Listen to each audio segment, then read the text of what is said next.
జరగగా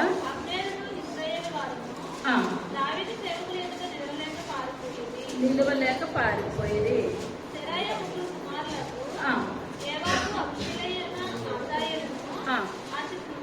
అతడి నుండి చాలా చిన్న ప్రార్థన చేసుకున్నాం.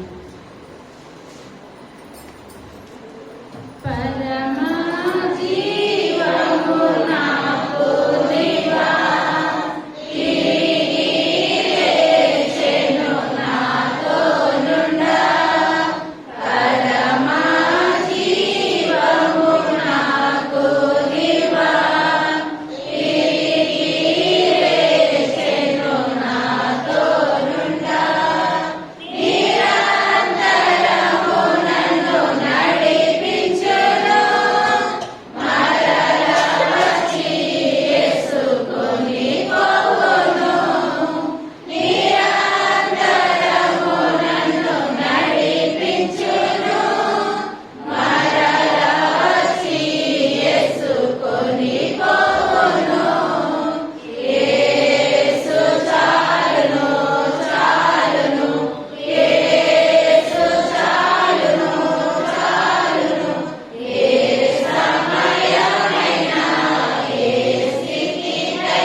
దయగలిగిన శ్రేష్టమైన నామాన్ని బట్టి ప్రభావ లెక్కలేని వందనాలు స్తోత్రాలు చెల్లించుకుంటున్నాను తండ్రి. అయ్యా ఈ యొక్క దినాన్ని వాక్యం చెప్పడం నుంచి నన్ను మరుగుపరచండి ప్రభావ. మీ యొక్క పరిశుద్ధాత్మ శక్తితో ప్రభావ నన్ను వాడుకోమని అడుగుచున్నాను తండ్రి. అయ్యా మాట్లాడేది నేను కాదు ప్రభావ, మీరు మాట్లాడండి ఆయన. అయ్యా నా సంఘ బిడ్డలు ఆయన వాక్యం వినట్లు ఎంతో శ్రద్ధ కలిగి ఉన్నారు ఆయన. అయ్యా ప్రార్థన అందు భయభక్తులు కలిగి ఉన్నారు తండ్రి.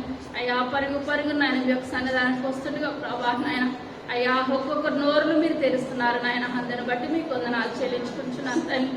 అయ్యా నోరు తెరవబడాలి ప్రభా. అయ్యా నాయన బాబు మేము మాట్లాడితేనే బాబు మీరు ఆలకించేది నాయన.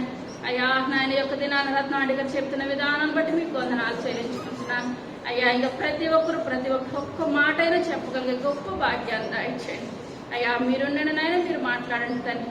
దీవెనకరమైన జీవితాన్ని దయచేయండి అయ్యా. ఆశీర్వాదకరమైన జీవితాన్ని దయచేసి మహిమ ఘనత ప్రభావాలు పొందమనండి.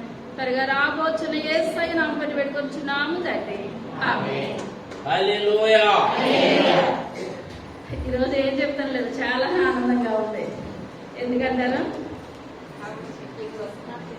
వాక్యం చెప్పారు కానీ. ఎందువల్లంటే ప్రతి ఒక్కరిలో నోట్లో ఉండాలంటే వాక్యం ఉండాలి. మనం పడుకొని లేచినా సరే వాక్యం చెప్పగలిగే కృపను దేవుడు మనందరినీ కూడా దయచేయండి. ప్రతి ఒక్కరు కూడా ముందుకు వెళ్ళడానికి చూడండి. చదువుకున్న వాక్యం మరలా చదువు. ఘోర యుద్ధము జరగగా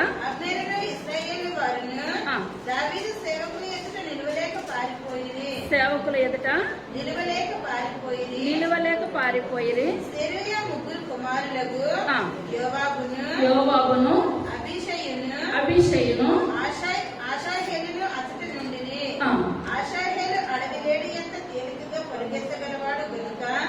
అతడు కుడి తట్టైలను అబ్నేరును తరుముచుండగా. చాలా ఇక్కడ ఎవరెవరికి యుద్ధం జరుగుతుందండి?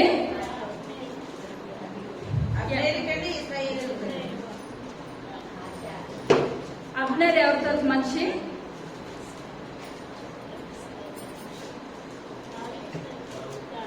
అబ్నేరు సౌలు తరపున మనిషి. ఈ యొక్క యోవాబేమో దావీదు తరపున మనిషి.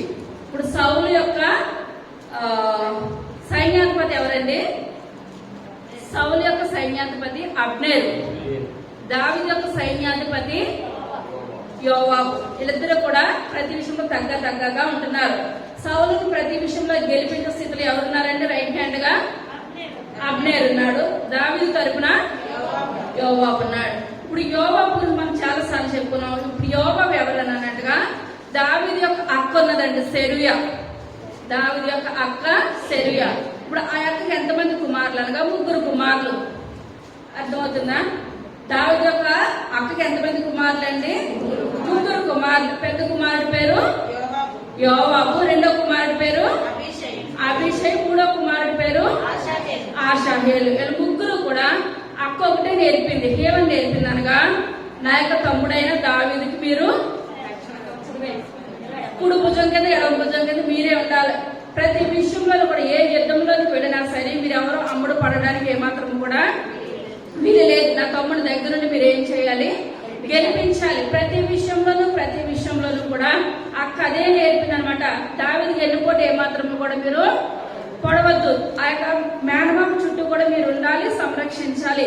ఇదే మాట నేర్పినప్పుడు ఈ యొక్క ముగ్గురు కుమారులు కూడా మరణ పర్యంతరము కూడా ఎవరికి దాసులుగా ఉండిపోయారండి, దావీదుకి.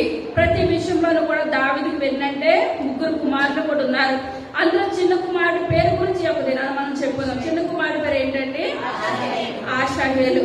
ఆషాహేలు అడవి లేడంత వేగంగా పరిగెట్టేస్తాడంటే, ఎలాగా అడవి లేడంత వేగంగా పరిగెట్టేస్తాడు అనగా గంటకి 100 కిలోమీటర్లు వెళ్ళిపోతాడండి అడవి లేడి. ఎలా వెళ్ళిపోతుంది, గంటకి 100 కిలోమీటర్లు అంత వేగంతో పరిగెట్టేస్తాడు అనమాట. ఈ ఆషాహేలు తేలిగ్గా ఉంటాడంట.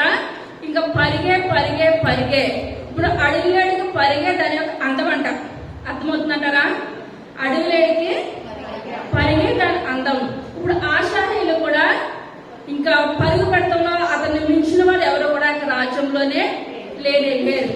ఇప్పుడు ఆ యొక్క సౌలు యొక్క సైన్యాధిపతి, సౌలు తరపున వాళ్ళకి దావీదు తరపున వాళ్ళకి యుద్ధం జరిగిందనమాట. ఇప్పుడు యుద్ధం జరిగినప్పుడు యుద్ధంలో సమసానంగా ఉన్నారు. సమసానంగా ఉన్న స్థితిలో కూడా ఇప్పుడు సౌలు సైన్యం ఏమైపోయింది, సౌలు సైన్యం యుద్ధంలో ఓడిపోయింది.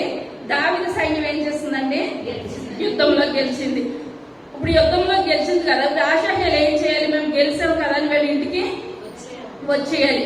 ఇప్పుడు రాకుండా ఏం చేస్తున్నాడంటే, ఇప్పుడు ఆ సౌలు యొక్క సైన్యాధిపతిని పట్టుకొని పరిగెట్టేస్తున్నాడు అనమాట. ఇతనే లేకపోతే ఇంక మాకు యుద్ధాలే ఉండవు, మేము మంచిగా ఉండొచ్చు. ఇతనే ఇప్పుడు ప్రతి విషయంలోనూ మాకు అడ్డొచ్చేస్తున్నాడు. ఇప్పుడు గెలిచినప్పుడు ఇంటికి వెళ్ళిపోవచ్చు కదండి అనుకున్నాడు. ఎందువల్ల అంటే రాజులు ఎప్పుడు కూడా శేషాన్ని ఏమాత్రం కూడా మిగిల్చరు. శేషం ఉన్నట్లయితే ఎప్పుడో గొప్ప వాళ్ళు దెబ్బేసేస్తారు ఏమని అనుకుని శేషాన్ని ఉంచడానికి ఏమాత్రం కూడా వాళ్ళు చూడరు. ఇప్పుడు మనం చాలా సార్లు చెప్పుకున్నాము. మొట్టమొదటి రాజు సౌలు, రెండవ రాజు దావీదు. ఇప్పుడు దావీదు తర్వాత రాజు ఎవరు, దావీదు. ఇప్పుడు సౌలు తర్వాత ఎవరు రాజు కింద వచ్చారు, దావీదు. మనం దావీదు అనుకుంటాం కానీ కొన్ని రోజులు ఇప్పుడు ఎవరు పరిపాలన చేశారనగా సౌలు యొక్క కుమారుడు పరిపాలన చేస్తాడు. అర్థమవుతుందంటారా? సౌలు యోనతాను ఒకసారి చనిపోయారు. సౌలు యోనతాను ఒకసారి చనిపోయారు యుద్ధంలో. ఇక్కడ మనం ఎవరు చూసుకోవాలంటే 2 సమయం 2:8 అబ్నేరు సౌలు యొక్క సైన్యాధిపతి సౌలు కుమారుడకు ఇష్బోషెతును మహానయమునకు తోడుకొని పోయి గిలాదు వారి మీదను అషేరీయుల మీదను యెజ్రెయేలు మీదను ఎఫ్రాయిమీయుల మీదను బెన్యామీనీయుల మీదను ఇశ్రాయేలు వారి మీదను రాజుగా అతనికి పట్టాభిషేకం చేసెను. సౌలు కుమారుడు ఇష్బోషెతు 40 ఏళ్ల వాడై ఏలనారంభించి 2 సంవత్సరములు పరిపాలించెను. చాలా. ఇప్పుడు సౌలు తరపున ఎవరు రాజయ్యారు, ఇష్బోషెతు ఎవరండి, సౌలు యొక్క కుమారుడు. ఇప్పుడు సౌలు చనిపోయిన వెంటనే దావీదు రాజ్యంలోకి వచ్చేయాలంటే వచ్చేయచ్చు. ఎందువల్లంటే ఇప్పుడు ఆ సౌలు ఉండగానే పరిపాలనలోకి వచ్చేయచ్చు. సౌలు ఎన్నో సార్లు దావీదుకి దొరికినప్పుడు కూడా ఒకసారి వస్త్రం చెంగురు పట్టుకున్నాడు, చింపు పట్టుకొని వచ్చాడు, ఆ నీళ్ల ముట్టను పట్టుకొని వచ్చాడు, ఇలా చేసుకొచ్చాడు. కానీ అభిషేకం పొందుకున్నాడు కదా, అతను జోలికి నేను ఏమాత్రం కూడా వెళ్ళకూడదు అని ఆ చేతికి చిక్కినా సరే ఏమాత్రం కూడా సౌలుని బాధించకుండా బయటకు వచ్చేసాడు. ఎందువల్లంటే నేను దేవుడు ఎప్పుడైతే నన్ను రాజు కింద నిలబెడతాడో అప్పుడే నేను పరిపాలన చేస్తాను, అప్పటి వరకు కూడా నేను ఏమాత్రం కూడా పరిపాలన చేయను. ప్రతి విషయంలోనూ కూడా ఆ యొక్క దావీదు దేవుని చిత్తాన్ని కోరుకునేవాడు. ప్రభా నేను పలానా యుద్ధానికి వెళ్ళాలనుకుంటున్నాను, ఆ యుద్ధంలో నేను గెలుస్తానా గెలవనా, నేను పలానా చోటుకు వెళ్ళాలనుకుంటున్నాను, అది అవుతాదా అవదా, ప్రతి విషయంలో అడిగేవాడు. ఇప్పుడు సౌలు చనిపోయినంటే ఇప్పుడు ఎవరు రాజు అయ్యారండి, ఇష్బోషెతు సౌలు యొక్క కుమారుడు. ఇష్బోషెతు రాజు అయ్యాడు అనమాట. మనకు తెలిసింది ఎక్కువ కూడా యోనాతాన్ ఎక్కువ యోనాతాన్ తెలుస్తుంది. ఈ విషయం మనకే చాలా మందికి తెలియదు. కానీ వెంటనే రాజు అయ్యాడు. రాజు అయిన తర్వాత ఇప్పుడు అప్పుడు వరకు కూడా వాళ్ళ దావీదు పరిపాలన చేసిన సౌలు పరిపాలన చేసిన కాలంలో దాని నుంచి బేర్షెబా వరకు కూడా పరిపాలన చేసేవాడు. ఎన్ని గోత్రాలండి?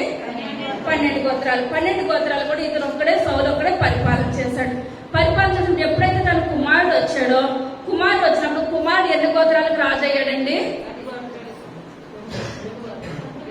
ఇష్బోషెతు ఎన్ని గోత్రాలకు రాజు అయ్యాడు? 11 గోత్రాలకు రాజు అయ్యాడు. ఎన్ని గోత్రాలకండి? 11 గోత్రాలు. 12లోనూ 11 తీసేయాలి. ఎన్ని ఉంటాయి? ఒకటే మిగిలిపోతుంది. ఆ ఒక గోత్రానికి ఎవరు పరిపాలన చేశారు? దావీదు పరిపాలన చేశారు. అది 2వ అధ్యాయం మొట్టమొదటి వచనం. పోదునా అని దావీదు యెహోవా యొద్ద విచారణ చేయగా పోవచ్చునని యెహోవా అతనికి సెలవిచ్చెను. నేను పోవలసిన స్థలం ఏదని దావీదు మనవి చేయగా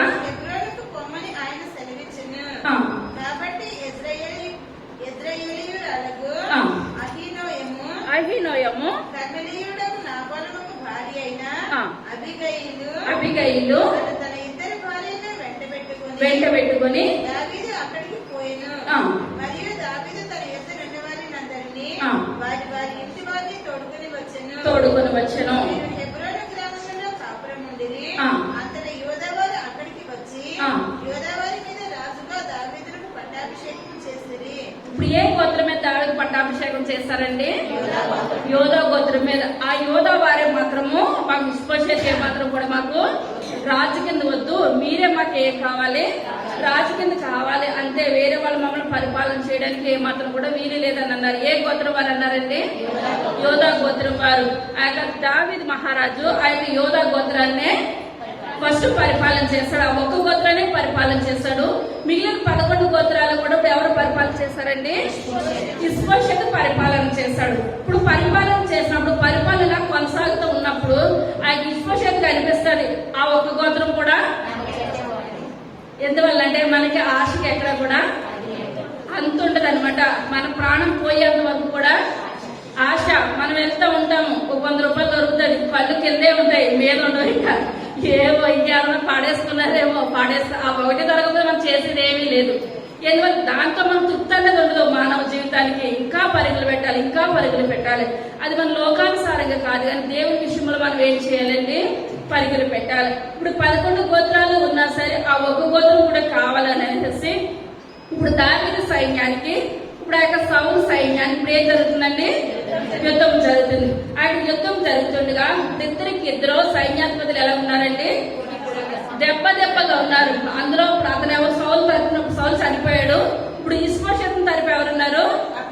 అబ్నేరు ఉన్నాడు. దావీదు తరపున యోవాబు ఉన్నాడు. ఇప్పుడు వీళ్ళిద్దరు యుద్ధంలోకి వెళ్ళారు. యుద్ధంలోకి వెళ్ళిన తర్వాత ఇప్పుడు ఆ యొక్క సౌలు తరపు వాళ్ళు ఓడిపోయారు. దావీదు తరపున వాళ్ళు గెలిచేశారు. గెలుచుకుంటూ వస్తున్నా సరే ఇప్పుడు ఆషాహేలు కంటే ఏమాత్రం కూడా సంతోషం లేదు. ఎందువల్లనంటే ఈ యొక్క ఆబ్నేర్ అన్న మనిషే లేకపోతే ఇంకా మంచిగా ఉంటది కదా, మా మేనమామ మంచి సేఫ్ జోన్ లో ఉంటాడు అని అనుకుని ఇప్పుడు ఏం చేస్తున్నాడంటే ఇప్పుడు తనంతా తాను వెళ్ళిపోతున్నాడు. ఎవరు వెళ్ళిపోతున్నారు? ఆబ్నేరు. యుద్ధంలో ఓడిపోయాడు కనుక తన మానంతానికి వెళ్ళిపోతూ ఉంటుండగా వెనక నుంచి పరుగు పెట్టుకొని వచ్చేస్తున్నాడు. ఇప్పుడు ఎందువల్లంటే ఒక్కొక్కసారి మనకు మనుషులు తెలవదు ఈ లోకంలో, కానీ వాళ్ళు చేసే మంచి కార్యాలు ఏదైనా ఉన్నాయనుకోండి, ఆ మంచి కార్యాలు మనకి తెలుస్తాయి. అవునంటారా? ఇప్పుడు ఆషాహేలు ఆ యొక్క దినాల్లో ఆషాహేలు మంచిగా పరుగు పెడతాడు అని ఎవరికి తెలుసండి? అబ్నేరుకి తెలుసు. కానీ ఏనాడు కూడా ఇద్దరు ముఖముఖాలు చూసుకున్నది లేదు. ఇప్పుడు ఆ యోవాబుకి అబ్నేరు ఇద్దరికి పరిచయం ముందు ఇద్దరు మాట్లాడుకున్నారు. కానీ మాటల్లో వినొచ్చు, ఒకవేళ ఏ విషయంలో వినొచ్చు. నా యొక్క తమ్ముడు అడవి లేడంతా వేగంగా పరుగు పెడతాడన్న విషయం ఒకటే తెలుసుకున్నాడు. ఎవరు తెలుసుకున్నారండి? అబ్నేరు తెలుసుకున్నాడు. ఇప్పుడు పరుగు పెట్టుకుంటా వచ్చేస్తుంటే ఆ యొక్క దూరం నుంచి చూస్తాడు, ఆ యొక్క పరుగును చూస్తాడు. అమ్మో, ఇప్పుడు ఇంత ఇశ్రాయేల్ సైన్యంలో ఇంత వేగంగా పరుగు పెట్టే మనిషి ఎవరో కూడా లేరు. ఇంత పరుగు పెట్టేవాడైతే ఎవరు పరుగు పెడతారు? ఆషాహేలు ఒక్కడే పరుగు పెడతాడని అనుకుంటే వచ్చేస్తుంటే అబ్నేర్ అనుకుంటున్నాడు నేను ఆషాహేలుని ఏమాత్రం కూడా చంపను. ఎందువల్లంటే ఇప్పుడు ఇతను చంపారంటే భవిష్యత్తులో నాకు యోవాబు ఉపయోగపడచ్చు. ఏ విషయం కన్నా మాకు పగలో ప్రతీకారాలు ఎక్కువైపోతాయి. నేను అతను చంపను అనుకొని తను వెళ్ళిపోతుండగా ఆషాహేలు అనుకుంటున్నాడు పరుగు పెట్టుకుంటూ వచ్చేసి ఇతనికి అర్థమవుతుంది ఇప్పుడు ఇంత పరుగు మీద వస్తున్నారంటే ఇక్కడ ఉన్నారు నేనే, ఇప్పుడు చంపేవాడు అంటే నన్నే చంపాలి కానీ వేరే వాళ్ళు ఎవరిని కూడా చంపే అవకాశం లేదని వెనక్కి నుంచి చూసి అంటున్నాడు. పరుగు పెడుతున్నాడు, వెనక చూస్తున్నాడు. నువ్వు ఆషాహేలువా అని అడుగుతున్నాడు. ఎవరండి? అబ్నేర్ అడుగుతున్నాడు. అంటుంటే పరుగు పెడతా అంటున్నాడు ఇతను నేను ఆషాహేలునే అంటే నువ్వు నన్ను చంపడానికి వస్తున్నావు కదా, నేను నిన్ను చంపదలుచుకోలేదు. ఏంటండి నేను నిన్ను చంపదలుచుకోలేదు. నువ్వు ఎలాగొచ్చావు అలా నీ దారి నువ్వు వెళ్ళిపో, నా దారిని నేను వెళ్ళిపోతాను. ఎందువల్లంటే నిన్ను నేను చంపానంటే భవిష్యత్తులో మీ యొక్క అన్న యొక్క ముఖాన్ని నేను ఏమాత్రం కూడా చూడలేను కనుక నువ్వు వెళ్ళిపో, నా జోలికి రావద్దనంటే ఆషాహేలు అంటున్నాడు నేను మరణమైన దేవుని కొరకు నా మేనమామ కొరకు చనిపోతాను కానీ నువ్వు చేతికి చిక్కిన తర్వాత నిన్ను చంపకుండా నేను ఏమాత్రం కూడా వదిలిపెట్టును. అటు ఇతను అంటున్నాడు నా బలము దగ్గర నీ బలం ఎంత మాత్రం కూడా పని చేయదు. ఒక్క పోటు పొడిసానంటే నువ్వు చనిపోతావు.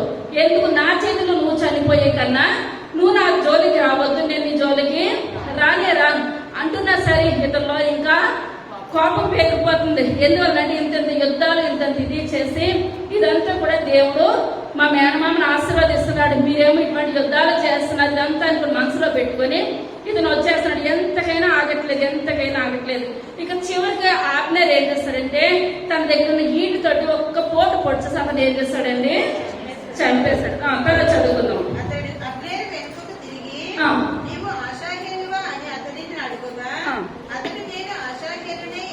నేను ఆషాహేలునే అనెను. నీవు కుడికైనను ఎడమకైనను తిరిగి యవనస్తులలో ఒకరి కలుసుకొని వారి ఆయుధములను పట్టుకోము అని అబ్నేరు అతనితో చెప్పినను.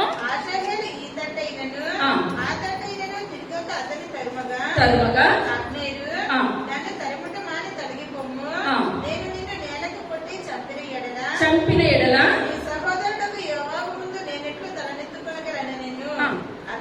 అతడు నేను తనగనగా అబ్నేరు ఈటి మడమతో అతని కడుపులో పొడిచినందున ఈటి అతని వెనుకకు వచ్చిన గనుక అతడు అతడినే పడి చచ్చెను. చాలండి. ఇప్పుడు మరణానికైనా సిద్ధపడ్డాడు కానీ దేనికి విడిచిపెట్టలేదండి. అబ్నేరు నేను చంపాలి చివరికి నేనైనా చనిపోతాను కానీ అతను విడిచిపెట్టినన్నాడు. ఇప్పుడు తన గురించి చనిపోయాడా? తన యొక్క మేనమామని రక్షించాలి అనుకుని పని ప్రాణం వరకు కూడా చివరికి అతనే చనిపోయాడు. ఆషాహేలు అనగా దేవుడే చేశాను. అర్థం ఏంటండి? దేవుడే చేశాను. ఆషాహేలు అనగా దేవుడే చేశాను. ఇప్పుడు మనం ఒక్కొక్కసారి పరుగు పెడతా ఉంటాము. ఈ యొక్క పరుగు పందంలో ఒక్కొక్కసారి మనం ఓడిపోయినాను అనుకుంటాం కానీ మనం ఈ లోకంలో ఓడిపోవచ్చు కానీ పరలోకంలో గెలిపేవదండి మనదే. ఈ లోకంలో మనకు వచ్చిన కష్టాలు నష్టాలు వస్తూ ఉంటాయి, పరుగు పెడతా ఉంటాయి ఈ లోకంలో. కానీ ఆషాహేలు చనిపోయిన విషయం దావీదు తెలుసు. దావీదు చాలా బాధపడ్డాడు. అయ్యో చివరి వరకు నా కొరకు తన ప్రాణం పెట్టేస్తాడా, నా యొక్క కుమారుడు అని ఎంతో కన్నీరు కార్చాడు. ఆ యొక్క రాజుల సమాధిలో ఆషాహేలుని సమాధి చేశారు. ఎఫెసీయులకు రాసిన పత్రిక 2వ అధ్యాయం 10వ వచనం.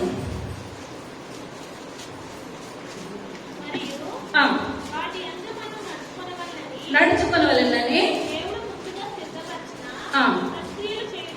సత్క్రియలు చేయుటకై సృష్టింపబడిన వారమై చాలా దేవుడు మనలను పని కొరకు నియమించాడు. ఆ పని కొరకు నియమించినప్పుడు మన ప్రాణం ఉన్నంత వరకు కూడా అసహ్యుల వల్ల మనం ఏం చేయాలండి? పరిగెట్టాలి. వెనక చూశారు ఎవరు? లోతు భార్య. ముప్పు స్తంభం అయిపోయింది. మనం అనుకోవద్దు దేవుని కొరకు మనం ఎంత పరిగెడితే ఈ లోకంలో కాకపోయినా పరలోకంలో దేవుడు గొప్ప కృపను దేవుడు మనకు దయచేస్తాడు. మనం ఆపద వస్తుందని మనం పక్కగా జరిగిపోయే స్థితిలో మనం ఏమాత్రం కూడా ఉండడానికి ఎంత మాత్రం కూడా వీలు లేదు. ప్రభా నేను పరిగెట్టడానికి నేను సిద్ధంగా ఉన్నాను. అయ్యా పరుగు పందులో మీరు నన్ను గెలిపించండి ప్రభా, గెలిపించండి నాయన. మనం ఏం చేయాలండి? ప్రార్థన చేయాలన్నమాట. 2వ సమూయేలు గ్రంథము 23వ అధ్యాయము 24వ వచనం. ఆ 30 మంది ఎవరనగా యోవాబు సహోదరుడైన ఆషాహేలు, బెత్లెహేమీయుడగు దోదో కుమారుడగు ఎల్హానాను, హరోదీయుడైన షమ్మా, హరోదీయుడైన ఎలీకా. ఇక్కడ మనం చూసుకున్నట్లయితే ఇంటికి చదువుకోండి. దావీదుకి 30 మంది యోధులు ఉంటారండి. ఎంతమంది యోధులు ఉంటారు? 30 మంది యోధులు ఉంటారు. ఆ 30 మంది యోధుల్లో కూడా ఆషాహేలు అంటే ప్రముఖుడు అనమాట. ఎవరు? ఆషాహేలు ప్రముఖుడు, ముఖ్యమైన వాడు. ఇప్పుడు చాలా మంది ఉంటారు. అందులో బలవంతులందరినీ పక్కకు తెస్తే ఎంతమంది వచ్చారండి? 30 మంది వచ్చారు. ఆ 30 మందిలో మొదటి స్థానం ఎవరికి వచ్చింది? ఆషాహేలుకి వచ్చింది. ఇప్పుడు అటువంటి ఆషాహేలు చివరి వరకు కూడా ఇప్పుడు ఆ 30 మంది యోధులు అంటే ప్రమాదం చూసి వెనక్కి జడ్సే వారిని 30 మందిలో దేవుడు ఏమాత్రం చేర్చరు, దావీదు ఎంత మాత్రం కూడా చేర్చరు. ఆ చివరి వరకు గురి అందరూ పరిగెట్టే వాళ్ళనే ఆ యొక్క పెట్టుకుంటారనమాట. ఇప్పుడు ఆ యొక్క 30 మందిలో ప్రధానుడు ఎవరంటే ఆషాహేలు. దేవుడు ఆషాహేలుని అటు రీతిగా దేవుడు వాడుకున్నాడు అనమాట. కానీ మనం పరిగెట్టాలి. పరుగు పందెంలో మనము చివరి వరకు కూడా గెలవాలి. మనం ఇప్పుడు జనవరి నెలకి చెప్పాను, ప్రార్థనకే ముందు రావాలని. జనవరి, ఫిబ్రవరి, మార్చి 3 నెలలు వచ్చినా ఎవరు పరుగు పందము మానలేదు. మనం ఎప్పటి వరకు పరిగెట్టాలి? గురి వరకు పరిగెట్టాలి. కొంతమంది ఇంకొక నెల 2 నెలలు చేసిన తర్వాత ఇప్పుడు ఏం చేస్తారు? ఇంకా అయిపోయింది, మళ్ళీ లాస్ట్ డిసెంబర్ నెలలో చూసుకోవచ్చు అంటారు. కానీ మన సంఘం అటువంటి సంఘం అయితే కానే కాదు. ఆషాహేలు వల్లే మనం ఏం చేయాలండి? చివరి వరకు పరిగెట్టాలి. ఆది కాండము 24వ అధ్యాయము 55వ వచనం.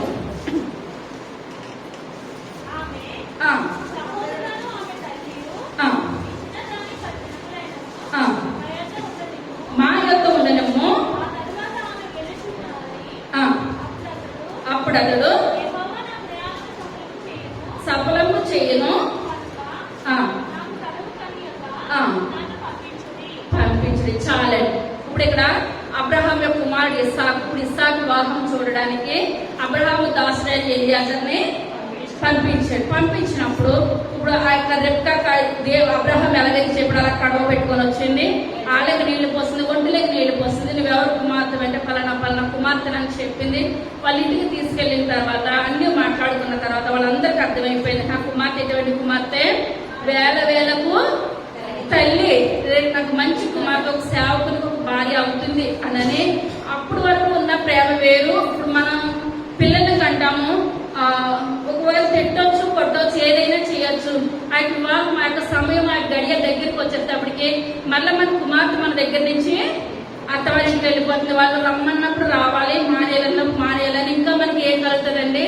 వాళ్ళకి చిరాకు చూపించినా మనం ప్రేమే చూపిస్తాము తల్లిదండ్రులుగా, కానీ ఒక్క మాట కూడా అన్నమనమాట. ఇప్పుడు అప్పటి వరకు ఇంకా నా కుమార్తె ఇంకా పెళ్లి వయసు ఇంకా చాలా ఉందని అనుకున్నారు.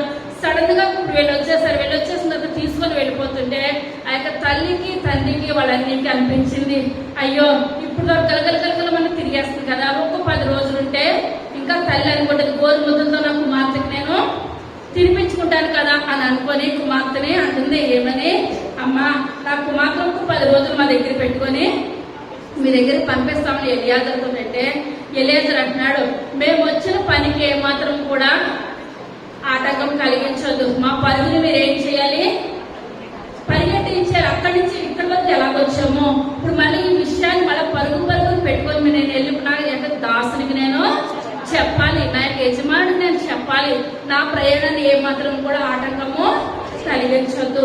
మన ఏ విషయంలో అయినా సాతాను మనం పరిగి పెడుతుంది, వెనక లాగడానికి చూస్తూ ఉంటుంది. కానీ వెనక మనం ఏమాత్రం కూడా జరిగే స్థితిలో మనం ఉండడానికి వీలు లేదు. మన ముందున్న వాటి వరకు మనం ఏం చేయాలంటే పరిగి పెట్టాలన్నమాట. కీర్తన గ్రంథము 119వ అధ్యాయం 32వ వచనం. విశాలపరిచినప్పుడు చాలా కీర్తనకారుడు అంటున్నాడు, మనం ఎటువంటి రీతిగా పరిగెట్టాలంటే తర్వాత ఆజ్ఞల మార్గంగా మనం పరిగెట్టాలి. లోకంలో లోకానుసారంగా సాతాను చెప్పినట్టు కాదని ఏ రకంగా పరిగెట్టాలి, దేవుని ఆజ్ఞలు మనం జ్ఞాపకం చేసుకున్నట్లయితే పరుగు పందెంలో మనం ఏం చేస్తాము, పరిగి పెడతాము. చివరి వరకు దేవుడు పరిగెత్తించగలిగిన కృప చూపిస్తాడు. చివరికి గెలిపించేంత వరకు కూడా దేవుడు ఏమాత్రం కూడా మనం విడిచిపెట్టాడు. ఇశ్రాయేలుని కాపాడేవాడు కునుకడు నిద్రపోడు మనల్ని గెలిపించే కృపను దేవుడు దేవాస్ దేవుడు మనకు దయచేస్తాడు. మొదటి కొరింథీయులకు రాసిన పత్రిక 9వ అధ్యాయము 24వ వచనం.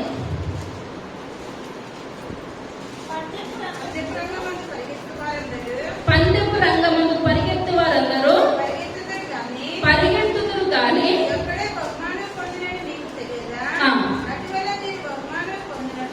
బహుమానం పొందినట్టుగా పరిగెత్తుడి.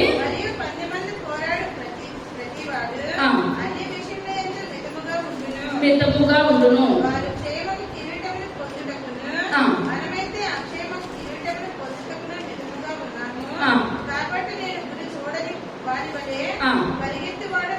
పరిగెత్తు వాడను కాను.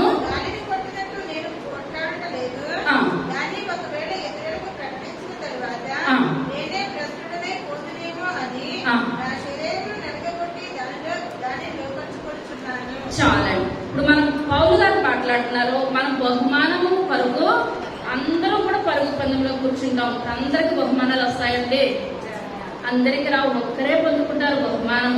కానీ మనం అనుకోవాలి, ఎవరికి వాళ్ళే అనుకోవాలి, ప్రభా పరుగు పందెంలో రేసులో నేను నిల్చున్నానయ్యా, నేను బహుమానము పొందుకునే కృపను నాకు దయచేయండి. ఎవరికి వాళ్ళు అనుకొని మనం ఏం చేయాలంటే పరుగు పందెంలో మనము నిలబడాలి. పెట్టినంత పరుగు పెట్టాలి. అది మనం ఈ లోకం గురించి పరుగు కాదు, మన దేని గురించి అండి, పరలోక రాజ్యం కొరకు, పరలోక సంబంధమైన వాటి కొరకు మనం పరుగు పెట్టాలి. కానీ లోకానుసారమైన వాటి కొరకు ఏ మాత్రం కూడా పరుగు పెట్టద్దు. ఇప్పుడు ఎలియాజరు పరుగు పెట్టాడంటారా? ఇప్పుడు ఎంత అవసరం అంటారా? ఇప్పుడు అబ్రహాం అక్కడ చూస్తున్నాడు, అక్కడికి వచ్చాడు కుమార్తె, ఏదో కుమార్తెను పట్టుకొచ్చేసి, అయ్యా నువ్వు చెప్పినట్టే ఆమె ఆ నీళ్లు పోస్తుంది, అయ్యా ఒంటిలో కూడా పోస్తుంది, ఇదే కుమార్తెని పట్టుకెళ్ళిపోవచ్చు కదా, నువ్వు వేరే కుమార్తె ఎవరినైనా అలా చేశాడంటారా? కానీ నమ్మకమైన వాటికి మెండైనా దీవెనలు ఆశీర్వాదాలు ఎందువల్లంటే వాళ్ళ తరంలో నుంచి ఇప్పుడు మనందరము రావాలి కనుక అక్కడ ఆ ఎటుపట్టి అటు పంపించే మనుషులకి దేవుడు ఏమాత్రం కూడా స్థానము ఎంత మాత్రమో కూడా దయచేయండి. పౌలు గారు అదే అంటారు, పరుగు పందెంలో నేనున్నాను. ఈ లోకానుసారమైన పరుగు ఎంతో పెట్టాడు సౌలుగా ఉన్నప్పుడు, కానీ అందులో ప్రయోజనం ఎంత మాత్రం కూడా లేదనుకున్నాడు. సౌలు కింద మారిన తర్వాత భయంకరమైన కష్టాలు, నష్టాలు, వేదనలు, కానీ ఈ లోకానుసారమైన పరుగు కానీ ఏమాత్రం కూడా చూడలేదు. ఆ యొక్క మోషే గారు కూడా ఐగుప్తులో రాజు అనిపించుకుంటే అయిపోద్దంటారా? అయిపోతుంది. కానీ అనుకున్నాడు, ఈ లోకానుసారమైన పదవులు నాకు ఏది కూడా వద్దు, నాకు ఏ బహుమానం కావాలి, పరలోక రాజ్యంలో మంచి స్థానం కావాలి, అంతవరకే తప్పించి ఈ లోకంలో రాజ్యాలు, పరిపాలన నాకు ఏ మాత్రం కూడా ఇప్పుడు ఆ పరలోక మాత్రం రాజు అని అనిపించుకుంటే చాలు, తన పిల్ల తరాలు వెళ్ళిపోతుంది. అటువంటిది ఏది కూడా వద్దని అనుకున్నాడు. ఇప్పుడు మనం ఇంకొక చూసుకున్నట్లయితే ఇప్పుడు ఆయన ఇస్సాకే ఎంతమంది కుమారులు కన్నాడండి? ఇద్దరు. ఎవరు? యాషావు, యాకోబు. ఆయన చివరికి వచ్చేప్పటికి ఇస్సాకుకి కళ్ళు కనిపించకుండా అయిపోయినాయి. అప్పుడు పిలిచి అంటున్నాడు ఆ యొక్క పెద్ద కుమారుని, అయ్యా నువ్వు అడవికి వెళ్ళి వేటాడి ఒక మాంసం పట్టుకొని వండి నాకు పట్టుకురా, అది తినేసి నేను ఏం చేస్తాను, నేను దీపిస్తానని చెప్పినప్పుడు ఈ మాట ఎవరు ఆలకించారు? రెప్కా ఆలకించి తన చిన్న కుమారుని తీసుకొని వచ్చి, దీవులన్నీ మీ అక్క అన్ని పట్టుకెళ్ళిపోతే నీకు దీవులు ఏమాత్రం ఉండవు, నేను నీకు మంచిగా ఆ యొక్క మన మందలో ఉన్న మేక పిల్లని పట్టరు, అది కోసేసి వండేస్తాను, దీవులన్నీ నీకే వచ్చేస్తాయంటే యాకోబు అంటున్నాడు, అన్ని ఒళ్ళంతా కూడా రోమాలు ఉంటాయి కదా, వెంట్రుకలు ఉంటాయి కదా, నాకు లేవన్నట్టు అదంతా నేను చూసుకుంటాను, శాపాలు వస్తాయి నేను భరిస్తాను, ఆశీర్వాదాలు వస్తాయి అవి నువ్వు తీసుకో అని ఆ యొక్క చర్మాన్ని ఇప్పుడు ఏం చేస్తుందని మేక చర్మాన్ని కప్పేసి తన తండ్రి దగ్గర పంపించినప్పుడు మంచిగా అతను తినేసేసి ఇప్పుడు ఏం చేస్తాడండి, ఆశీర్వాదాలన్నీ ఇచ్చేస్తాడు. ఇప్పుడు ఇచ్చేస్తాడు అని అనగా ఇప్పుడు యాకోబు ముందు వచ్చాడా, ఏశావు ముందు వచ్చాడా? యాకోబు ఏదో రకంగా పరుగు పందెంలో ఎలాగ వచ్చేస్తాడండి, ముందుకు వచ్చేసినందుకు దీవులు ఎవరికి వచ్చేసినాయి? యాకోబుకి వచ్చేసినాయి.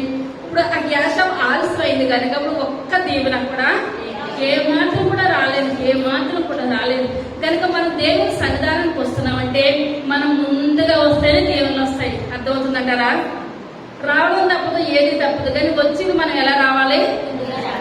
ముందే రావాలి. భోజనాలకు ముందే వెళ్తేనే అన్ని దొరుకుతాయి. వెనకెళ్తే సాంబార్లో నీళ్ళు పోసేస్తారు, మజ్జిగలో ఇంకా నీళ్ళు పోసేస్తారు. తినాలనుకుంటే తింటాం, లేవాలనుకుంటే లేచి వెళ్ళిపోవడం.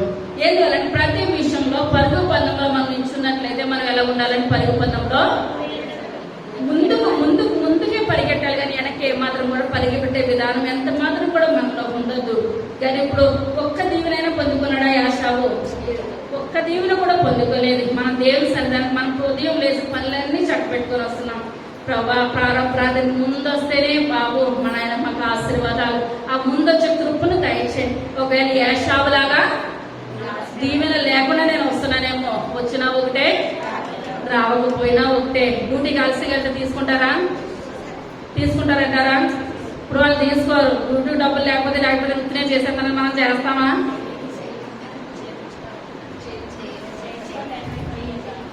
ఉత్తనే చేస్తామంటే ఏదో తుడిసితే ఏదో పెడతారు, మనం ఉత్తనే చేస్తామంటారా? అదే ఇంటికి వచ్చి రెస్ట్ తీసుకుంటాం కానీ చెయ్యము. మనం పెందల కడే వచ్చినట్లయితే యాకోబులాగా మనం ఏం పొందుకుంటామండి? దీవెనలు పొందుకుంటాము, ఆశీర్వాదాలు పొందుకుంటాము. ప్రకటన గ్రంథము 2వ అధ్యాయము 10వ వచనం.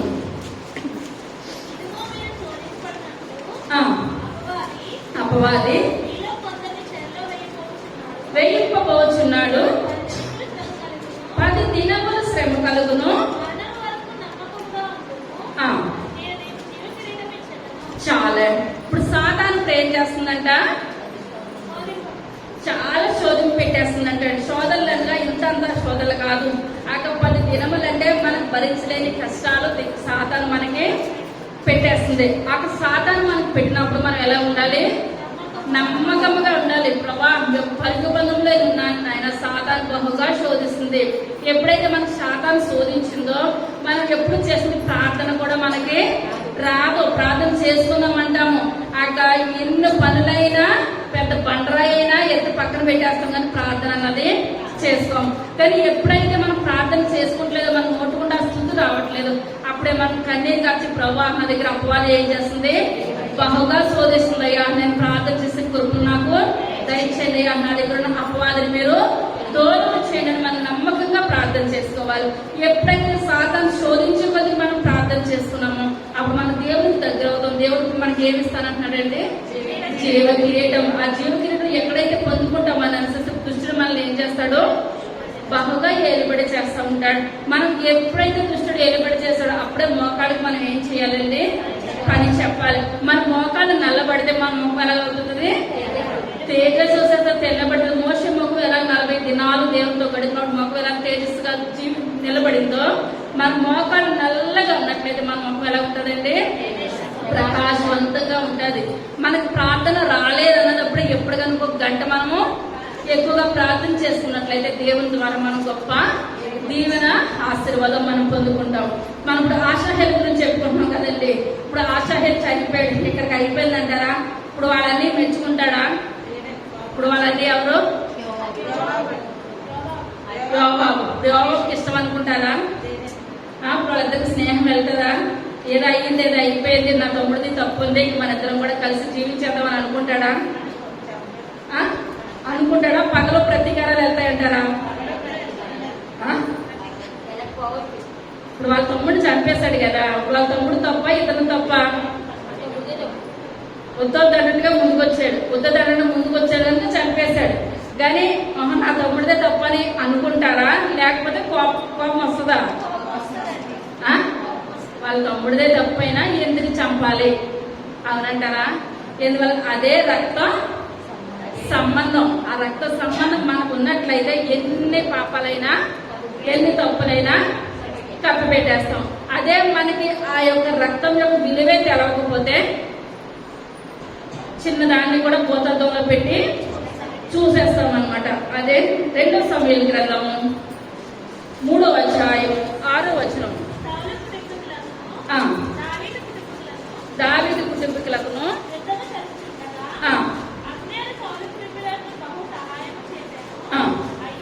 అయ్యా ఉపపత్ని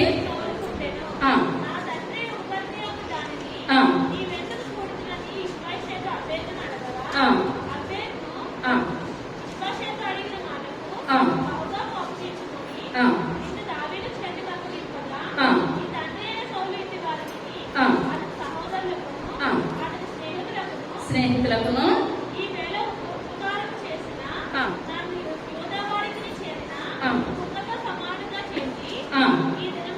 ఈ దినమున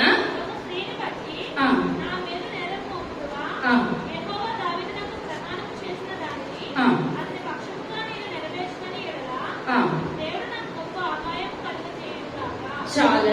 ఇక్కడ మనం చూసుకున్నట్లయితే ఇప్పుడు ఆ యొక్క ఆజ్ఞను వెనక్కి జరుగుతున్నాడు, ఆచార్యాలను చంపకుండా వదిలిపెట్టేస్తున్నాడు అనగా దానికి కారణం ఏంటంటారు? ఇప్పుడు ఎవరన్నా ఇద్దరు గొడవకు వచ్చారు, తప్పు లేదన్నా వాళ్ళది ఒకరు తప్పు ఉండదో ఒకరిది తప్పు ఉంటది. ఇప్పుడు తప్పు లేకపోయినా వేరే వాళ్ళు జంపుతున్నారంటే వాళ్ళకి డబ్బు అన్న ఉండాలి, పలికి కూడా ఉండాలి. ఇలా రెండు ఉన్నట్లయితే మిగిలిన వాళ్ళు తప్పు లేకపోయినా వాళ్ళు ఏం చేస్తారంటే తగ్గిపోతారు. ఎందుకంటే వాళ్ళతో మనం పెట్టుకుని వేస్ట్, మనం ఏ మాత్రం కూడా మనం గెలిచే విధానం మనకి ఎంత మాత్రం లేదని అనుకుంటే వాళ్ళు ఏం చేస్తారండి తగ్గిపోతారు. ఇప్పుడు ఆజ్ఞను ప్రతి విషయంలో చేతికి అంకిన నేను నిన్ను చంపను నువ్వు వెళ్ళిపో, నేను చంపను నువ్వు వెళ్ళిపో ఎందుకు అంటున్నాడు అనగా ఇదే 2 సమూయేలు గ్రంథం 3వ అధ్యాయం మొట్టమొదటి వచనం. సౌలు కుటుంబీకులకును బహుకాలము యుద్ధము జరుగగా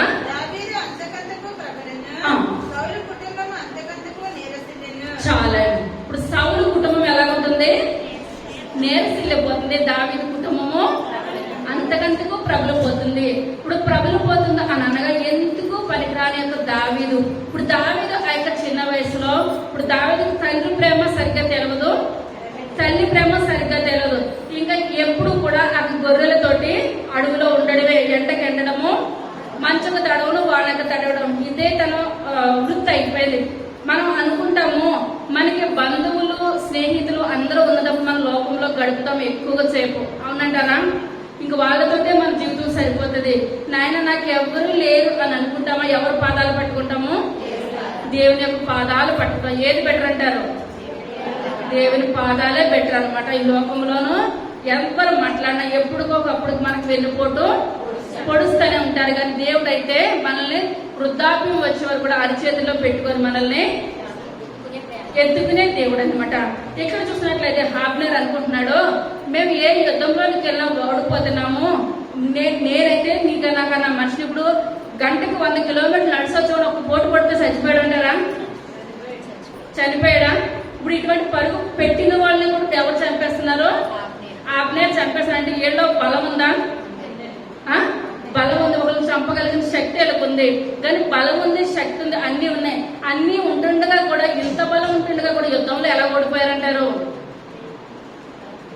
మరి మీకు యుద్ధంలో ఓడిపోయారు కదా, ఎందుకు ఓడిపోయారంటారు? దేవుని యొక్క కృప ఎవరి మీద ఉన్నది? దావీదు మీద ఉన్నది. సౌలు మీద దేవుని కృప లేదు కనుక ఓడిపోయారు. ఇప్పుడు యేసయ్యను సిలువేసినప్పుడు లోకమంతా ఒకటి అయిపోయింది. ఆయన పైకి లేవనెత్తకూడదు, ఆయన ఇంకా అలాగే హతమైపోవాలని అనుకున్నారు. ఆక పిలాతు రాత్రంతా కూడా కాపలాలు పెట్టారు మనుషుల్ని, కానీ లేవకుండా ఉన్నారంటారా? లేచారు. ఎందువల్ల అంటే లోకమంతా ఒకటైనా సరే మన పక్షంగా ఒక్క దేవుడు ఉంటే చాలు, అవునంటారా? దేవుని నామానికి వందనాలు. దేవుని కృప కావాలి, మనుషుల కృప కాదు, ఎవరి కృప కూడా కాదు. నాయన నేను మీ కొరకు చూస్తున్నానయ్యా, నేను మీ కొరకు కన్నులు ఎత్తున్నాను, మీ యొక్క ఆజ్ఞల మార్గం నేను వెళ్తున్నానయ్యా, నన్ను సరిచేయగలిగిన శక్తి కలిగిన దేవుడవు మీరొక్కరే. మన భారాన్ని అంతా కూడా దేవుడి మీద వేసేసినట్లయితే దేవుడు మనల్ని ఏం చేస్తాడు? దీవిస్తాడు, ఆశీర్వదిస్తాడు. ఇప్పుడు ఆబ్నేర్ అనుకున్నాడు, నేను సౌలు గారిని ఎన్ని యుద్ధాలు చేసినా సౌలు ఏమైపోయాడు? సౌలు చనిపోయాడు. తన కుమారుడని యోనాతాను కూడా చనిపోయాడు. నేను 11 గోత్రాలు. ఇప్పుడు ఆబ్నేర్ ఉన్నాడు కనుకనే ఇష్బోషెతు రాజు అయ్యాడు, అవునంటారా? ఆబ్నేర్ లేకపోతే ఇష్బోషెతు ఏమవుడండి? రాజు అవడు. 12 గోత్రాల మీద కూడా దావీదే రాజు అయిపోతాడు. కానీ దావీదు కూడా అడ్డంగా వచ్చే మనిషి కాదు. ప్రభా నీ చిత్తం ఏమైనది, నీ చిత్తాన్ని బట్టి నువ్వు యుద్ధానికి వెళ్తాను, నీ చిత్తం లేకపోతే నేను వెనక్కి వచ్చేస్తాను ప్రభా. దావీదు కూడా దేవుని చిత్తానుసారమైన మనిషి అనమాట.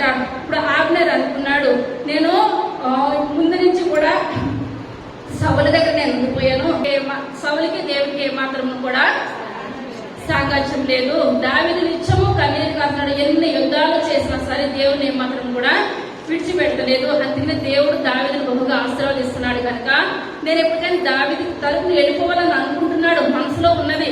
కానీ సడన్ గా అటువైపు వెళ్ళిపోతారంటే వాళ్ళు నమ్ముతారంటారా? ఏమాత్రం కూడా నమ్మరు. కానీ వీలు చూసుకొని ఇంతలో ఒకటి అనిపించింది, నేను ఎప్పటికైనా వీలు చూసుకొని దావీదు పక్షంగా నేను కలిసిపోయినట్లయితే నేను దేవుడితో సాంగత్యం ఉంటుంది, నాకు దావీదుతో కూడా సాంగత్యం ఉంటుంది అని అనుకుంటున్నాడు. ఎక్కడ తప్పు దొరుకుతుంది అని ఆయన ఇష్పోషేతు ఎదురు చూస్తూ ఉన్నాడు. ఆయన ఎదురు చూస్తున్న సమయంలో ఇప్పుడు అట్లా సౌలు యొక్క ఉత్పత్తి ఎవరండి? రిస్పా. ఇప్పుడు ఆ యొక్క రిస్పా సౌలు యొక్క ఉత్పత్తి అయితే ఇష్పోషేతుకి ఏమవుతుంది? తల్లి అవుతుంది. వరుసగా ఎంత తల్లో తినదల్లో తల్లి అవుతుంది, వరుసగా తల్లి అవుతుంది. ఇప్పుడు తల్లి అయినప్పుడు ఇష్పోషేతు అనుకుంటున్నా, నా తండ్రి చచ్చిపోయాడు కదా, ఇప్పుడు నేను ఈమెతో నేను ఏం చేస్తాను? పాపము చేస్తాను అని అనుకుని ఆయన రిష్పాతో ఇప్పుడు ఏం చేస్తున్నాడు? ఇష్పోషేతు పాపము చేస్తున్నాడు.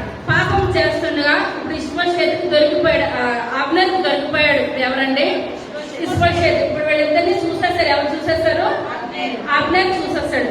అబ్నేరు చూసినప్పుడు ఆ యొక్క ఇష్పోషేతు అంటున్నాడు, నా యొక్క తల్లి లాంటిది, నీ యొక్క నాన్న నాకు తండ్రి అవుతాడు, ఇప్పుడు ఆమె ఏమవుతుంది? నాకు తల్లి అవుతుంది. నాకు తల్లి లాంటి దాంతో నువ్వు పాపం చేయడం నీకు ఏమాత్రం కూడా పద్ధతి కాదు అని చెప్పినప్పుడు ఇతను అంటున్నాడు, నువ్వు నాకు చెప్పొచ్చే అంత ఓడువా? ఇప్పుడు నాకెందుకు నువ్వు ఎటువంటి వాడువు? సైన్యాధిపతిలా ఉండు, ఎక్కువ మాట్లాడడానికి ఏమాత్రం కూడా నీకు వీలు లేదని చెప్పినప్పుడు ఇతనిలో బాధ కలిగింది. ఏమని? నేను ఎంత చేసినా ఒక ఆడదాని ముందు నన్ను కుక్కలాగా చూస్తాడనమాట. నేను మంచిగా చెప్పాను కానీ చెడైతే నేను చెప్పలేదు కదా. నేను మంచి చెప్పినప్పుడు కూడా నా మంచి ఏమాత్రం కూడా విని యొక్క విధానం ఇతనికి లేదు కనుక నేను ఇతని దగ్గర నేను ఏం చేయాలి? పక్కన జరిగిపోవాలి అనుకొని వెంటనే అతని తోటి అంటున్నాడు, ఏమని? నేను ఇంతకాలం కూడా నీ తండ్రి ముఖం చూసి నేను నీ దగ్గర పని చేశాను, నువ్వు ఇటువంటి వరుసవాయ లేనోడు అని నాకు ఏమాత్రం కూడా తెలియదు. ఇంత వరుసవాయ లేదు కనుక ఇక్కడి నుంచి నేను ఎవరి పక్షాన్ని వెళ్ళిపోతున్నాను? దావీదు పక్షాన్ని వెళ్ళిపోతున్నాను. ఇప్పుడు ఇష్బోషేతు అటు వెళ్ళిపోతే ఇప్పుడు ఇక్కడ రాజ్యంలో ఉండే విధానము ఇష్బోషేతు అబ్నేరే కానీ అటు వెళ్ళిపోతే ఇప్పుడు ఇష్బోషేతు రాజుగా ఉండే విధానము ఎంత మాత్రం కూడా లేనేలేదు. అప్పుడు అంటున్నాడు, అయ్యిందేదో అయిపోయింది, నువ్వు నాకు కావాలి అని అంటున్నా సరే ఇప్పుడు ఇతనికి ఏమాత్రం కూడా నేను ఇంకా నీ తరపున ఏమాత్రం కూడా నేను ఉండను, నేను ఎటు వెళ్ళిపోతాను? దావీదు పక్షాన్ని నేను వెళ్ళిపోతాను అని అనేసి ఇప్పుడు ఇతను దావీదు పక్షాన్ని వెళ్ళిపోతే దావీదు చేర్చుకుంటాడంటారా? ఇప్పుడు వెళ్ళిపోతాడు కానీ వాళ్ళు చేర్చుకోవాలి కదా. ఇప్పుడు అసహ్యం చంపేశాడు కదా, దావీదు చేర్చుకుంటాడా? చేర్చుకోడా? చెప్పాలి, భయం చదువు చెప్పేయకూడదు. చేర్చుకుంటాడా? చేర్చుకోడా?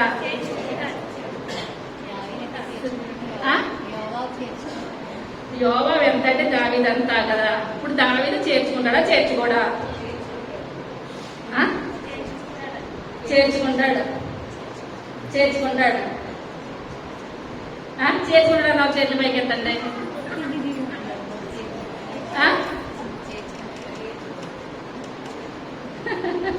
నాకు పైకి చూడట్లేదు, కింద చదివేస్తున్నా, చదువు చెప్పేయడానికి అనమాట.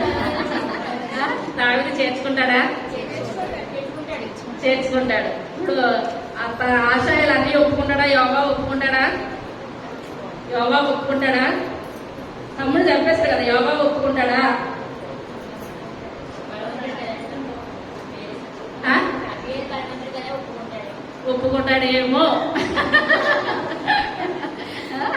ఒప్పుకుంటాడేమో ఇదే అధ్యాయము 20వ వచనం.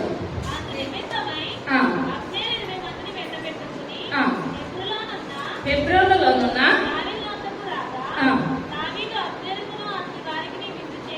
విందు చేయించెను.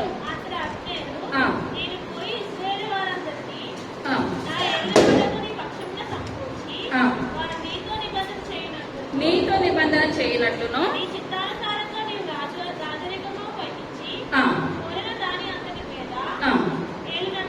ఏలునట్లును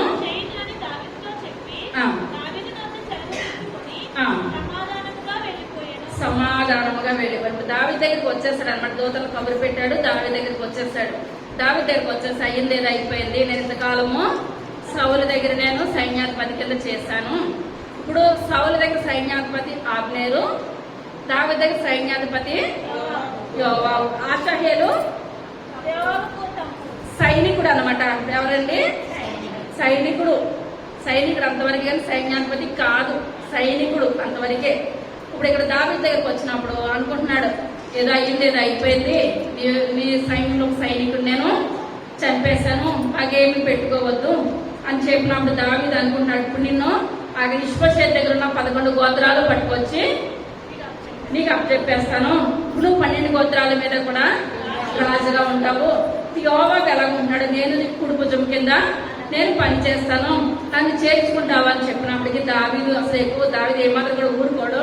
కానీ ఏమనుకున్నాడో కానీ దావీదు చేర్చుకుంటాను అనేసి అక్కడ కూడా వచ్చిన మనుషులకి ఈ యొక్క ఆబ్నేర్ని పిలిపించి కూర్చోబెట్టి మంచిగా భోజనాలు పెట్టించి అన్ని పెట్టించి, నువ్వు పెట్టి బిడ్డ చదువుకొని మా దగ్గరికి వచ్చేస్తే నువ్వు ఆ యొక్క యోవాబుతో నువ్వు ఒక మనుషుడివే అని చెప్పినప్పుడు ఇతనికి ఇంత అంత ఆనందము ఏమాత్రం కూడా కాదు. అయిపోయింది, ఇష్బోషెతు పని అయిపోయింది, నేను అక్కడ లేకపోతే ఇంకా అతనికి ఏది లేదు, దావీదు అని ఏదో అంటాడని అనుకున్నాను.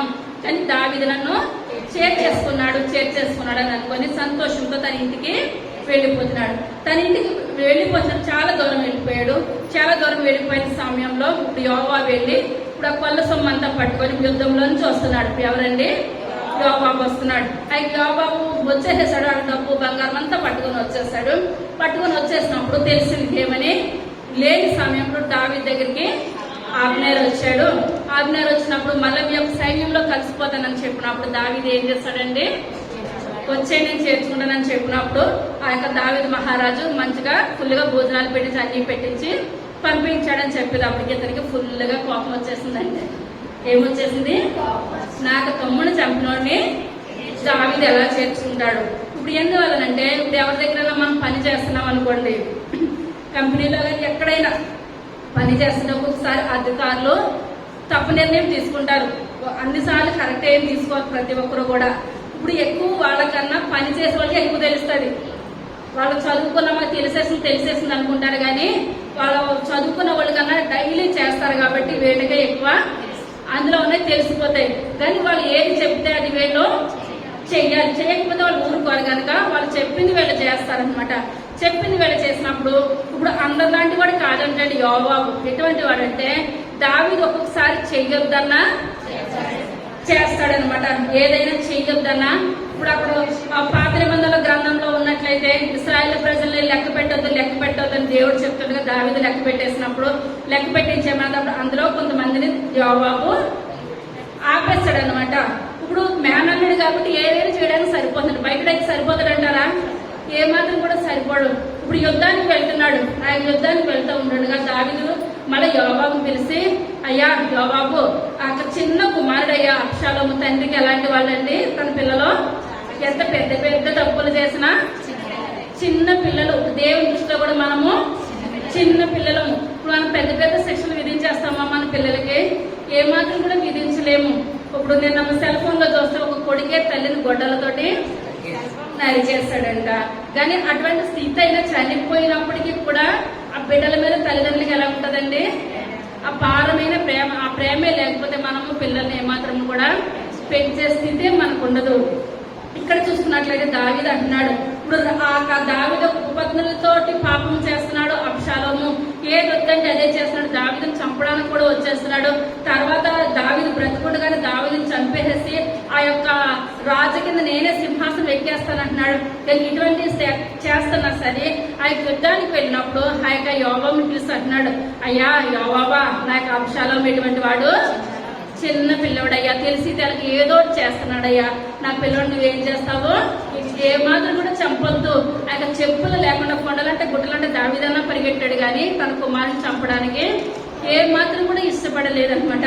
ఇప్పుడు మన తండ్రి కూడా మన గురించి ఈ యొక్క లోకంలో వచ్చి సిలువేయబడి అనరాని మాటలు అనిపించుకొని ఎన్ని రకాలుగా హింసించబడ్డాడు, కానీ ఆయన మన మీద ఉన్న ప్రేమ ఏమాత్రం కూడా యేసయ్యకి తగ్గలేదు. అటువంటి ప్రేమ ఆయనకు ఉన్నది కనుకనే మనం ఈ రోజు ఈ స్థితిలో మనము ఈ లోకంలో ఉండగలుగుతున్నాం. కానీ అనుకున్నాడు దావీదు, నువ్వు అలాగే చెప్తావు, నా ఈ కొడుకు నా చేతికి అంకనే నీ కొడుకు పని ఉందన్న అనుకున్నాడు. బయటకు వచ్చే కొడుకుని ఏం చేస్తాడండి, చంపేశాడా? రాజు చంపొద్దని చెప్పాడా? చంపొద్దని చెప్పినప్పుడు యోవాబు విన్నాడా? ఏ మాత్రం కూడా వెళ్ళలేదు. ఎందువల్ల అంటే తన అక్క ఎవరండి, సెరూయా, ఏమన్నది, తన మన లేదు, మేనమామ దగ్గరికి ఎవరు అడ్డు వచ్చినా మీరు వేసేయాలంటే వాళ్ళు గురించి పెంచలేదు. తన కుమారులు ఎవరి గురించి పెంచిందండి? మేనమామ గురించి పెంచింది. మేనమామ చుట్టూ మీరు ఉండాలి, మేనమామ చుట్టూ మీరు ఉండాలి. ఇప్పుడు ఆ ఆశాహేలు ఎవరి గురించి చనిపోయాడండి? ఎవరి గురించి పరిగెత్తాడు? దావీదు గురించి పరిగెత్తాడు. మనం ఎవరి గురించి పరిగెత్తాలి?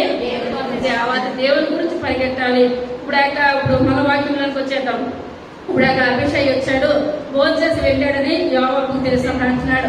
మనసులో కప్పడం పెట్టుకొని, అయితే అతను ఒకసారి పిలవండి, మేమిద్దరం కూడా ఎటువంటి వారము సైన్యాధిపతులమే కదా, ఇద్దరు కలిసి మాట్లాడుకుందాము చేద్దామని చెప్పేటప్పటికి ఆయన దూతలను పంపించాడు. దూతలను పంపించేటప్పుడు అనుకున్నాడు, మీ యోబాబు మీరున్న టైంలో యోబాబు లేరు కదా, ఫోన్ చేసేటప్పుడు మీ యోబాబు వచ్చారు, నువ్వు సైన్యాధిపతివే, యోబాబు సైన్యాధిపతే కదా, ఇద్దరు కలిసి కూర్చుంటే ఆయన మాట్లాడుకోవడానికి ఇష్టంగా ఉంటుందంట అని చెప్పినప్పుడు అనుకున్నాడు, ఎవరో ఆబ్నేరు, అయితే ఇంక మేమిద్దరం స్నేహితులు అయిపోతాం అని అనుకుని మళ్ళీ అప్పటిదాకా తిన్నా కూడా ఇంకా అడిగిందో లేదో మళ్ళీ వెనక్కి వస్తున్నాడు అనమాట. తర్వాత చదువుకుందాం. చిత్తగించుము, నీవు ఏమి చేసితివి,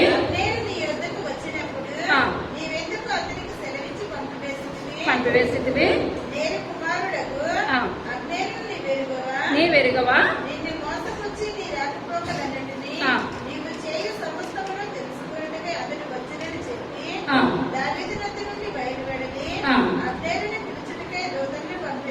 ఇప్పుడు దావీదుకి చెప్పి పంపాడా చెప్పకుండా పంపాడా? చెప్పకుండా ముందు వెళ్ళాడు, కోపంగా వెళ్ళాడు. అసలు నువ్వు చేసిన పని ఏమైనా బాగుందా? అతని మీద నీకు ఏమంతా కూడా పగా ప్రతీకారము నీకు లేవా? మనసులో అనుకున్నాడు, నీకు లేకపోవచ్చు కానీ నాకు ఉన్నాయి. ఇప్పుడు అతని పని ఎంత నీ దగ్గర తిన్నాడో నీ బాధ దగ్గర అదంతా కక్కి వరకు నేను అతని పని నేను చూస్తాను అని అనుకోని ముందైతే వార్నింగ్ ఎవరికి ఇచ్చాడండి? దావీదుకి ఇచ్చాడు అనమాట.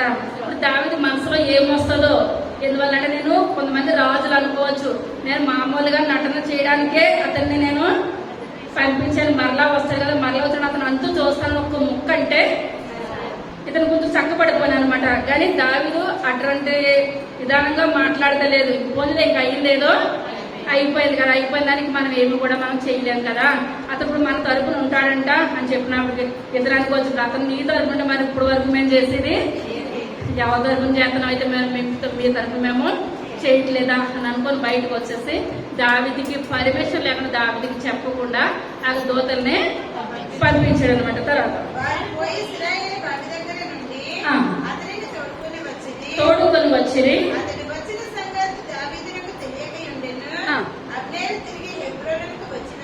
హెబ్రోనుకు వచ్చినప్పుడు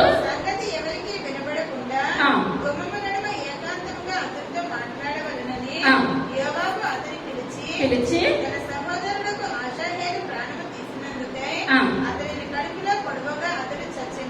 చాలండి. ఇప్పుడు ఎవరి మీద ఉంది పగ?